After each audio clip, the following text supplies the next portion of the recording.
ETF index mutual funds నేర్చుకుని stock మార్కెట్లో రాణించాలనుకుంటున్నారా? వెంటనే ఈ నెంబర్కి కాల్ చేయండి. కమనీయ కిశోర ముగ్ధమూర్తే కలవేణు పణితాదృతాననేందో మమ వాచి విజృంభతాం మురారే మధురిం నః కణికాపి కాపి కాపి. సూర్యుడు తులారాశిలో ఉన్ననాళ్ళు మనం కార్తీక మాసం చక్కగా జరుపుకున్నాం. సూర్యుడు తులారాశి నుంచి ధనురాశిలోకి ప్రవేశిస్తాడు. ఈ ధనురాశిలోకి ప్రవేశించడాన్నే ధను సంక్రమణం అని, ధనుర్మాసం అని, మార్గళి అని రకరకాల పేర్లతోటి చెప్పుకుంటాం. ఈ తులారాశిలో ఉన్ననాళ్ళు అపురూపమైన రోజులు 30 రోజులు లేదా 29 రోజులు. ప్రతిరోజు పర్వదినమే, ప్రతిరోజు పూజే, ప్రతిరోజు ఏదో ఒకటి, రోజుకొకటి. పొద్దున సాయంత్రం స్నానం చేయటం, దీపం పెట్టుకోవటము, కార్తీక దామోదరుణ్ణి తలుచుకోవటము, శివ పూజ చేయటము, రుద్రాభిషేకాలు చేయటము, ఎన్ని రకాలు నదీ స్నానాలు, సముద్ర స్నానాలు, వాపి కూప తటాకాదులు అంతటా నిండి ఉన్న గంగానది స్నానం చేయటం, ఈ రకంగా గడిచిపోయింది. ఇక్కడి నుంచి ఈ ధను సంక్రమణం అఖండమైన విష్ణు పూజ, అఖండమైన విష్ణువారాధన, ఏమాత్రము ఒక్కరోజు కూడా తెంపు లేని విష్ణువారాధన. ఈ ధను సంక్రమణం గురించి ఎన్నో రకాల మాటలు, ఎన్నో రకాల కథలు, ఎన్ని కబుర్లో ఎంతసేపు చెప్పుకున్నా తనివి తీరని అతి గొప్ప వ్రతం. అయితే ఈ గొప్ప వ్రతం ఎవరు ఆచరించారు తొలుత అంటే, ధనుర్మాసాన్ని శ్రీ వైష్ణవోత్తమురాలైనటువంటి భాగవతోత్తమురాలైన 12 ఆళ్వార్లలో ఒకటైనటువంటి గోదాదేవి ఆచరించిన తిరుప్పావై వ్రతం. తిరుప్పావై అంటేనే తిరువ్రతం. ఈ తిరుప్పావైని 30 రోజులు రోజుకొక పాసురంతో, ఈ 30 రోజుల మాలలో అంటే పువ్వులు సుగంధభరితాలైన పుష్పాలతోటి గుచ్చిన మాలతోటి గోదాదేవి విష్ణువుకి చేసిన అర్చన, తర్వాత ఆమె స్వామిని చేరటం విశేషంగా చెప్పుకోదగిన విషయం. అయితే తిరుప్పావై చేయగలిగిన వాళ్ళు, ఆ రకమైన ద్రవిడ ప్రబంధాన్ని చదువుకోగలిగి విని ఆనందించగలిగిన వాళ్ళ పరిస్థితి ఒకటి. అది చదవలేని వాళ్ళు, వినలేని వాళ్ళు ఏం చేయాలి? గోదని తలుచుకుని ఆమె ఏ కృష్ణుణ్ణైతే అర్చించిందో ఆ కృష్ణగాథలని చెవులారా చెప్పుకుని విని ఆనందించాలి. అయితే గోదాదేవి ఈమె ఎలాంటి మహాభక్తి పరురాలంటే, సాహితీ సమరాంగణ సార్వభౌముడు అని చెప్పుకునే శ్రీకృష్ణ దేవరాయల చేత, ఆయన చేత ఆముక్తమాల్యద గ్రంథం రాయటానికి అవకాశం ఇచ్చిన తల్లి. శ్రీకృష్ణదేవరాయల వారు శ్రీకాకుళంలో నిద్ర చేశారట ఒకసారి. నిద్ర చేస్తే, అది కూడా ఆంధ్ర మహావిష్ణువు దేవాలయం వద్ద నిద్ర చేస్తే ఆయనకి కలలో తెలిసిందట, ఇది వరకు తను విడిచిన మాల ఇచ్చిన ఒక చిన్నది ఉంది శ్రీరంగం దగ్గరలో, ఆమెని గురించిన గ్రంథం రాయి తెలుగులో రాయమని స్వామివారు స్వయంగా ఆజ్ఞించారని, ఆ తర్వాతే ఆయన ఆముక్తమాల్యద గ్రంథం రాశారని అంటారు. ఆముక్తమాల్యద అంటే విడిచి ఇచ్చిన మాల కలది, తను ధరించి ఆ మాలని భగవంతునికి సమర్పించినటువంటి మహాతల్లి గోదాదేవి. ఆమె గురించి చెప్పుకోవటం, ఆమె గురించి, ఆమె చేసిన పూజ, ఆమె ఏ రకంగా అయితే భగవంతుని చేరడానికి ప్రయత్నం చేసిందో అదే రకమైన ప్రయత్నాన్ని చేయగలగటం మన అదృష్టం, మనకి భగవంతుడు ఇచ్చిన అవకాశం. సోషల్ మీడియా వల్ల చాలా రకాల మంచి అవకాశాలు దొరుకుతాయండి. చిన్న చిన్న ఇబ్బందులున్నా ఈ సదవకాశాన్ని తప్పకుండా అందరూ వినియోగించుకోవాలి. అయితే తిరుమల తిరుపతి దేవస్థానం కలియుగ వైకుంఠంగా చెప్పబడుతుంది. అక్కడ కూడా ఈ నెల రోజుల పాటు ఈ తిరుప్పావైనే మన సుప్రభాతానికి మారుగా తిరుప్పావయ్యే చదువుతారు. ఈ నెల రోజులు తెల్లవారుజామునే స్వామికి సుప్రభాత సేవ చేస్తారు కదా, లేక ఈ సుప్రభాతం బదులు తిరుప్పావైనే చదువుతారట. అక్కడి నుంచి అమ్మవారు ధరించిన మాలని శ్రీరంగం నుంచి తెచ్చి ఈ స్వామివారికి ధరింపజేస్తారట. ఈ రోజుల్లో ధనుర్మాసంలో అయ్యవారు ఊరేగేటప్పుడు తులసిమాల ధరించి చిలుకని చేతబట్టి ఊరేగుతారట మలయప్ప స్వామివారు కూడా. అంత విశేషమైన భక్తాగ్రగణ్యురాలు. ఆమెను గురించి తలుచుకుంటూ భాగవతాన్ని మొదలు పెడదాం. అయితే ఈ భాగవతం ఏంటంటే పూర్తిగా కృష్ణగాథలే చెప్పుకోవాలి మనం. భాగవతం అంటే భగవత్ సంబంధమైంది కదా. అందులో 10వ స్కంధం కృష్ణ జననం. శ్రీకృష్ణుడు ఎక్కడ పుట్టాడు, ఎలా పుట్టాడు, ఎలా పెరిగాడు, ఏ బాల్య క్రీడలతోటి తన చుట్టూతా ఉన్న ప్రపంచాన్ని మోహింపజేశాడు, ఆ కథల్ని రోజుకొకటిగా చెప్పుకుందాం. ఇలాంటి దివ్య క్షణాలలో, ఇలాంటి ప్రత్యేకమైన రోజులలో భాగవతం వినగలగటం అద్భుతమైన అవకాశం. అందరూ ఈ అవకాశాన్ని తీసుకుని ఈ భాగవత రసామృతాన్ని చెవులారా ఆస్వాదిస్తారని అనుకుంటున్నాను. అయితే నేను మొట్టమొదటి చదివిన శ్లోకం శ్రీకృష్ణుడి యొక్క అమృతమయమైన వాక్కులలో, అమృతమయమైన దృక్కులలో, అమృతమయమైన ఆయన యొక్క వేణుగాన అమృతంలో ఒక్క చుక్కైన ఆ తీపి నా మాటల్లోకి వచ్చి చేరాలని కోరుకుంటున్నాను. ఇది లీలాచుకులు రచించిన శ్రీ కృష్ణలీలా తరంగిణిలోని శ్లోకం. వీలు వెంబడి రోజు ఒక ప్రార్థనా శ్లోకం కృష్ణలీలా తరంగిణి నుంచే తీసుకుందాం. సరే చూద్దాం. అయితే ఈ భాగవతాన్ని ఎవరెవరికి చెప్పారంటే వ్యాసుల వారు రచించారు. వారి కుమారుడైనటువంటి శుకుడు పరీక్షిత్ మహారాజుకి ఆయన యొక్క మరణాసన్న క్షణాలలో ఆయనకి శాపం తగిలింది. ఆ శాపం మళ్లించటానికి ఏ అవకాశం ఉందా ప్రయత్నం చేసి చూద్దాం అనుకున్నారు. ఆయన ఒక చోట రక్షణగా ఆయనని ఉంచి భాగవతం వినడం ఆ ప్రక్రియని మొదలుపెట్టారు. ఈ భాగవతాన్ని శుకులే ఈయనకి తెలియజేశారు పరీక్షిత్తుకి. ఆ సమయంలో పరీక్షిత్ మహారాజు యదువంశం గురించి, శ్రీకృష్ణ జన్మ గురించి ఆయన ప్రశ్నిస్తే ఆయన ప్రశ్నకి అనుగుణంగా శుకుల వారు ఈ సమాధానాన్ని చెప్తూ ఇట్లా కథ మొదలవుతుంది. శ్రీమద్ భాగవతమే డైరెక్ట్గా అందులో నుంచి చదువుకుందామండి. వేరే కొత్తదేది తీసుకురాకుండా వ్యాసుల వారిని అనుసరించే భాగవత కథలోకి వెళ్దాం మనం. అయితే ఈ శుకుడు యదువంశాల గురించి చెప్పారు. ఆహుకుడు అనే యాదవరాజుకి దేవకుడు, ఉగ్రసేనుడు అని 2 కుమారులు ఉన్నారట. అయితే దేవకుడికి 4 కుమారులు, 7 కుమార్తెలు ఉన్నారు. వాళ్లలో చిట్ట చివరిది దేవకీదేవి. అయితే ఉగ్రసేనుడికి కంసుడు, న్యగ్రోధుడు, కంకుడు మొదలైన 9 మంది కొడుకులను, 5 కుమార్తెలు ఉన్నారు. అదే కాలంలో శూరుడు అనే రాజుగారికి మారిష అనే భార్య ఉండేది. వాళ్ళకి వసుదేవుడు మొదలైన 10 మంది కుమారులు కలిగారు. అయితే ఈ రాజుగారి కుమారుడైనటువంటి వసుదేవుడు పుట్టినప్పుడు భవిష్యత్తులో ఇతడు విష్ణువుకి తండ్రి కాబోతాడని ఆకాశం నుంచి తప్పెట్లు, భేరీలు, దుందుభులు వాటంతటా అవే మోగినాయట.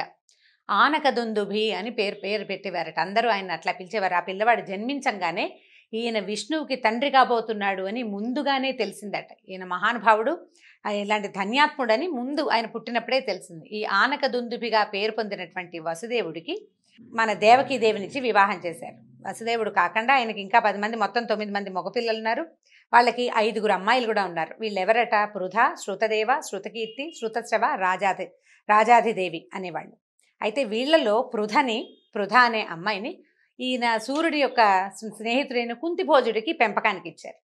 కుంతిభోజుడి చేత పెంచబడింది కాబట్టి ఆమె కుంతి అయిందట. ఆమె పాండవుల తల్లి, శ్రీకృష్ణుడికి స్వయాన మేనత్త. అక్కడి నుంచి సూర్యుని యొక్క మరో కుమార్తె శృతదేవ, ఆమెని కరుష దేశాధిపతికి ఇచ్చారు. వీళ్లకు ఒక కుమారుడు కలిగాడు. అతను ఎవరంటే ఈ సనక సనందనాదుల శాపానికి గురైనటువంటి విష్ణు పార్షదులైన జయ విజయుల్లో ఒకడైన విజయుడు ముందు జన్మలో హిరణ్యాక్షుడిగా పుట్టి ఈ జన్మలో దంతవక్త్రుడుగా జన్మించాడట. తర్వాత సూర్యుని మరో కుమార్తె శృతశ్రవని చేది అయిన రాజుగారికి ఇచ్చారు, చేది దేశాధిపతికి ఇచ్చారు. వాళ్ల కుమారుడే చైద్యుడని, శిశుపాలుడని చెప్పబడతాడు.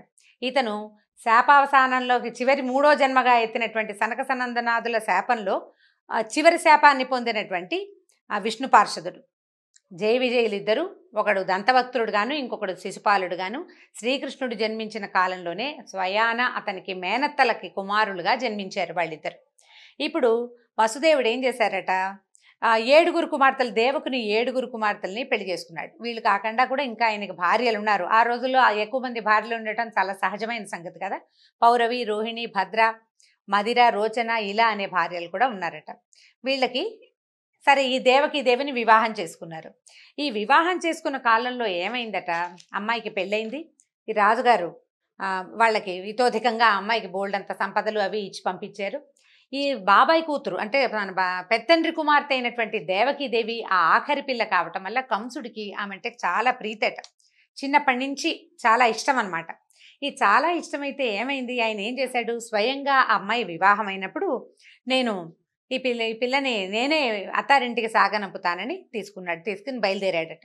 అయితే ఈ బయలుదేరిన దానికి ముందు ఏం చెప్తున్నారంటే, ఈ కృష్ణావతారం ఎందుకు వచ్చింది, ఎందుకు కృష్ణుడు భూమి మీద జన్మించాడు అని పరీక్షిత్ మహారాజు అడిగితే సుఖ మహర్షి ఇలా చెప్తున్నారు. అనేక మంది రాక్షసులు భూలోకంలో రాజులుగా పుట్టారు, పాపాత్ములై ప్రవర్తించారు. వాళ్ళ దుశ్చర్యలని ఎవ్వరూ అడ్డుకోలేకపోయేవాళ్ళు.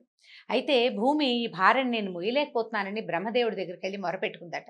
భూదేవికి తల్లికి పిల్లల భారమా? భూమికి ఎవరూ భారం కాదు, కానీ వాళ్ళు పాపాత్ములయ్యి ప్రజలను పాలించి పోషించవలసిన వాళ్ళు పీడిస్తే వాళ్ళుగా తయారయ్యి భూమికి బలాన్ని ఇచ్చే యజ్ఞయాగాదుల్ని వాటిని ఆపేస్తూ ఉంటే, దాన ధర్మాదుల్ని ఆపేస్తే అదంతా ఆమెకి భారం అయిపోతుంది. ఈ పాపాత్ముల భారం నేను మొయ్యలేకపోతున్నాను, నాకు ఏదైనా సహాయం చేయమని బ్రహ్మదేవుడి దగ్గరికి వెళ్ళి మొరపెట్టుకుందట.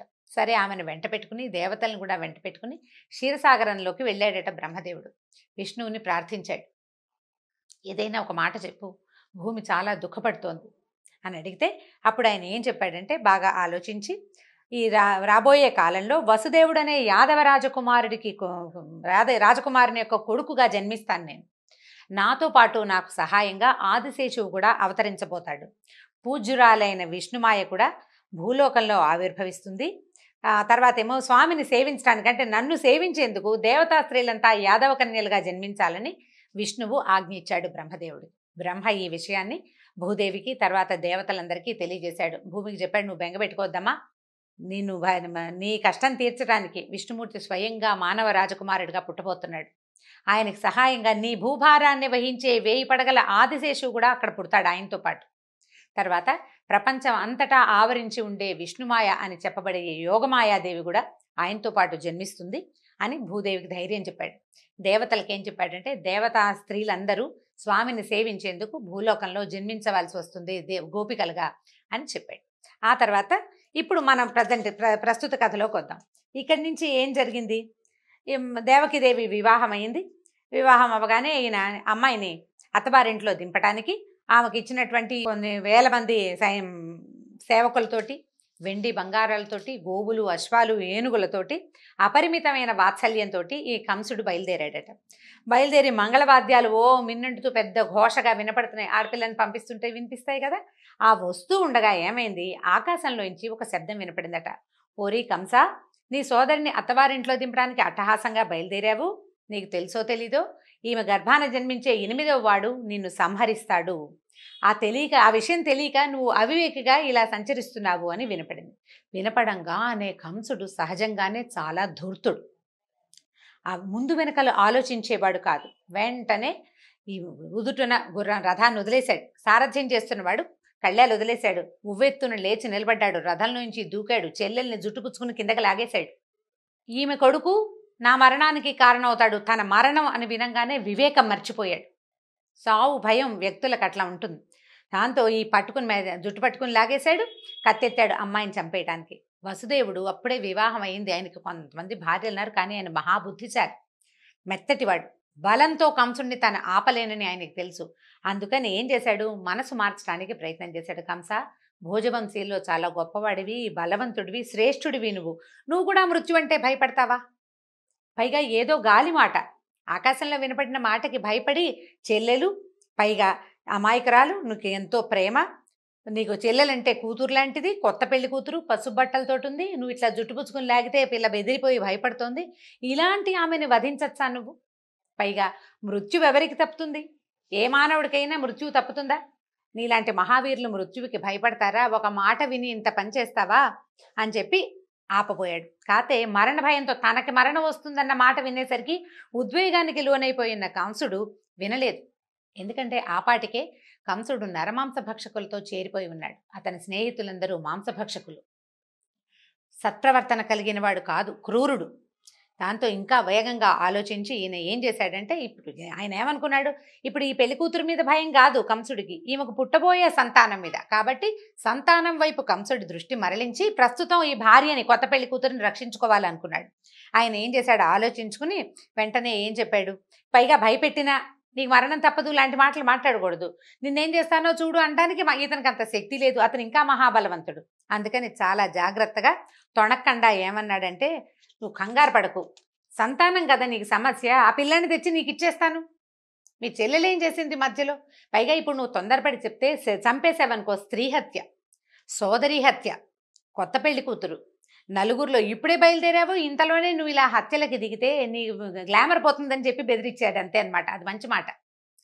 నీ తాలూకు పరువు పోతుంది. నువ్వు మరణ భయంతో ఇలా ఒక స్త్రీని వధించావు అనే పాపం మూటగట్టుకుంటావు. దానివల్ల నీకు పాపం వస్తుంది.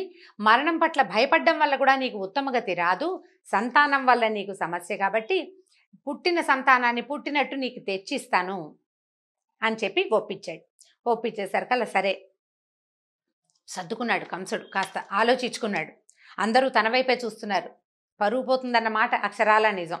తండ్రి తల్లి అందరూ ఏమంటారో, చుట్టుపక్కల ఏమంటారో, నగర పెద్దలు ఏమంటారో 4 ఆలోచించుకుని సరే వసుదేవుడు చాలా మంచివాడు, బుద్ధిమంతుడు, పైగా ఆనకదుందుబిగా పేరు పొందినవాడు, కాబట్టి అతని మాటని ఒప్పుకోవాలనుకుని ఏం చేశాడు కంసుడు, అమ్మాయిని వదిలిపెట్టేశాడు.